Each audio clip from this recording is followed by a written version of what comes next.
Did you know that 87% of corporate workers report feeling trapped in meaningless jobs, while 73% of truckers say they found their calling on the highway? What if I told you that Marcus Aurelius, the most powerful emperor in history, wrote the blueprint for escaping your cubicle prison and finding freedom behind the wheel? The man who ruled the Roman Empire from a tent on the battlefield knew something about breaking free from comfortable cages that could change your life forever. In the next 25 minutes, you'll discover exactly how Marcus Aurelius's philosophy can guide you from corporate slavery to trucking freedom. We'll explore the 4 Stoic principles that make this transition not just possible, but inevitable once you understand them. You'll learn the practical steps to evaluate whether trucking is your true calling, how to build the mental resilience needed for this life change, and the specific framework Marcus used to make difficult decisions under pressure. By the end, you'll have a clear roadmap for either committing fully to your current path or courageously stepping onto the highway that's been calling your name. Meet Jake from Denver. 3 years ago, he was pulling down 75K as a marketing coordinator, sitting in the same beige cubicle for 8 hours a day, watching the clock like it was his parole officer. Every morning, he'd hit snooze 3 times, drag himself to the shower, and spend 40 minutes in traffic just to sit in a chair and move numbers around a spreadsheet. His wife thought he had it made. Steady paycheck, health insurance, 2 weeks paid vacation. But Jake felt like he was dying inside, one PowerPoint presentation at a time. He'd watch trucks roll past his office window and wonder what it would be like to actually go somewhere, to see the country, to do work that mattered. The only thing that got him through the day was watching trucking videos on YouTube during his lunch break, living vicariously through drivers who seemed to have something he'd lost somewhere along the way. Here's what Jake didn't know, and what most people trapped in corporate jobs don't realize. According to the Bureau of Labor Statistics, the average office worker is productive for only 2.5 hours out of an 8-hour day.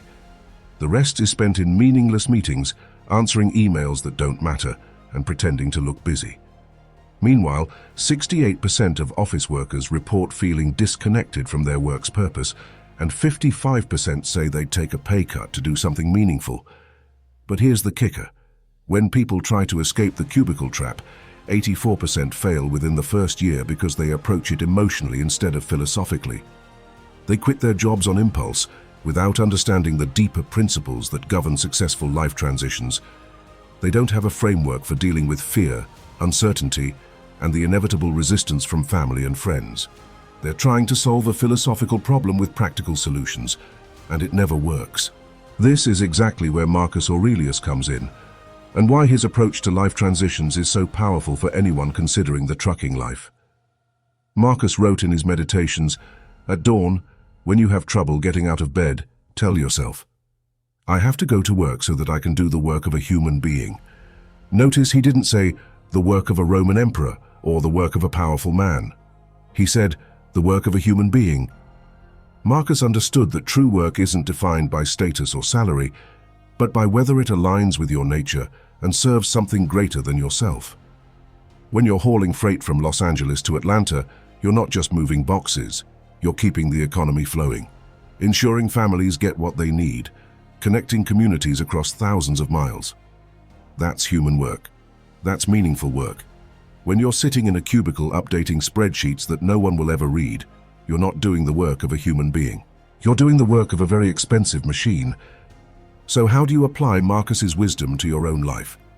Here's the framework I call the 4 pillars of Stoic transition, and it's exactly what Jake used to make his move from cubicle to cab. First, the pillar of honest assessment. Marcus said, "You have power over your mind, not outside events. Realize this and you will find strength. Before you make any major life change, you need to honestly assess what you can and cannot control. You can't control whether your family approves, whether the economy crashes, or whether fuel prices spike. But you can control your skills, your attitude, your preparation, and your response to challenges. Make a list right now. What aspects of becoming a trucker are within your control? Getting your CDL, learning about the industry, building emergency savings, researching companies. Focus 80% of your energy there.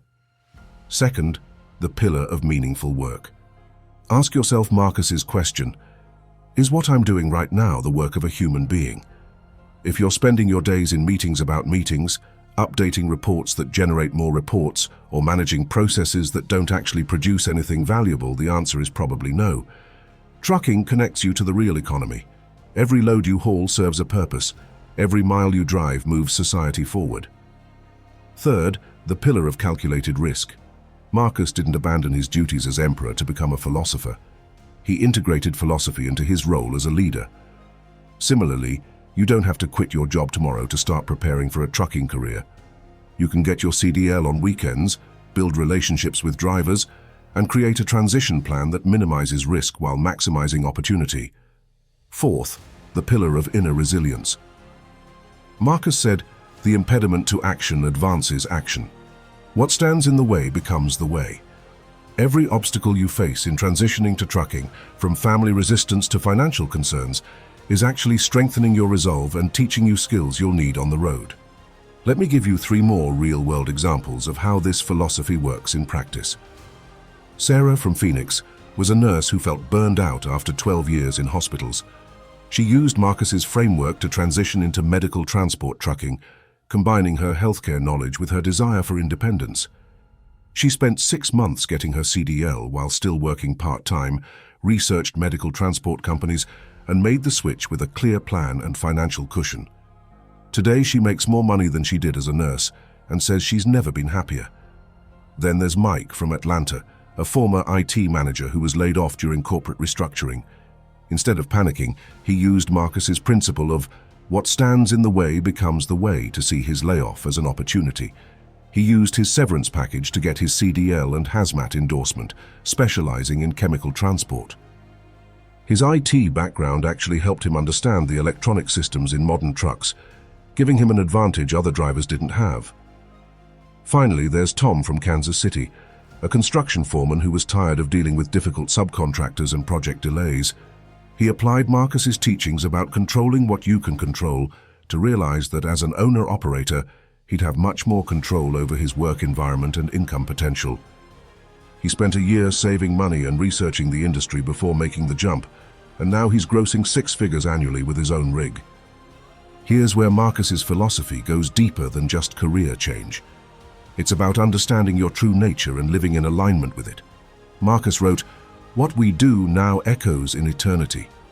He understood that our daily choices, the work we do, the attitude we bring to challenges, all of this creates ripples that extend far beyond our immediate circumstances.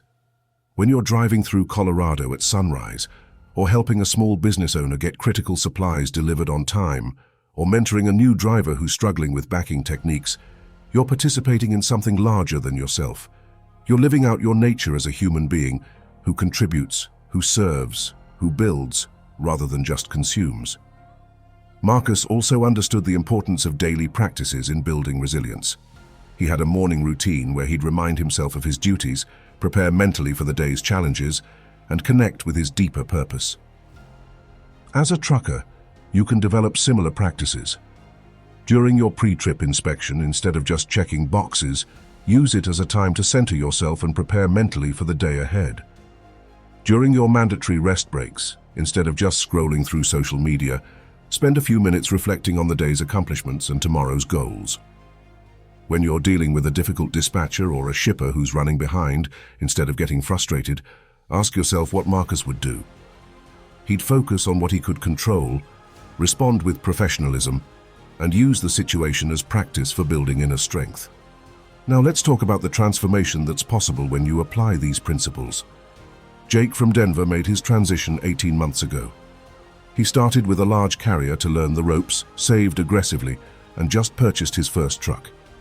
He's now bringing home $5,200 per month net as an owner-operator after all expenses, running about 10,000 miles monthly at an average of $1.88 per mile, with operating costs of $1.60 per mile. More importantly, he wakes up excited about work for the first time in years. But the real transformation isn't financial, it's philosophical. Jake told me, "I used to feel like I was wasting my life. Now I feel like I'm living it." That's the power of aligning your work with your nature and your values. Here are your 4 actionable takeaways for this week. First, conduct your own honest assessment using Marcus's framework. Make 2 lists, what you can control about your potential transition to trucking, and what you cannot control. Focus 80% of your energy on the first list. Second, answer the meaningful work question honestly. Is what you're doing right now the work of a human being? If not, what would that work look like for you? Third, create a calculated risk plan. Don't quit your job tomorrow, but start taking concrete steps toward trucking. Research CDL schools, talk to drivers, visit truck stops, and start building industry knowledge. Fourth, develop daily Stoic practices. Start each day by reminding yourself of your goals and values. End each day by reflecting on your progress and challenges. When obstacles arise, ask yourself, how can this make me stronger? This brings us naturally to what we'll explore next week in Telling the Family Stoic Courage in Life-Changing Decisions. Because once you've made the decision to pursue trucking, you'll face your biggest challenge yet, convincing the people you love that you're not having a midlife crisis, you're answering a calling. We'll explore how Marcus dealt with criticism and resistance, the specific language that builds support instead of opposition, and the courage required to lead your family through major life transitions. Here's your 7-day challenge. Spend 15 minutes each morning this week doing Marcus's morning reflection. Ask yourself these 3 questions. What can I control today? How can I serve something greater than myself? What would courage look like in my current situation? Write down your answers and watch how your perspective shifts.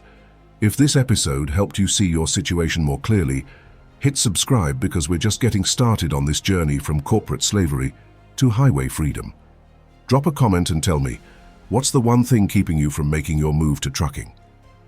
I read every comment, and next week we'll address the biggest obstacle of all, telling your family that you're ready to trade your cubicle for a cab. The highway is calling, and Marcus Aurelius is showing us the way. The question is, are you ready to answer?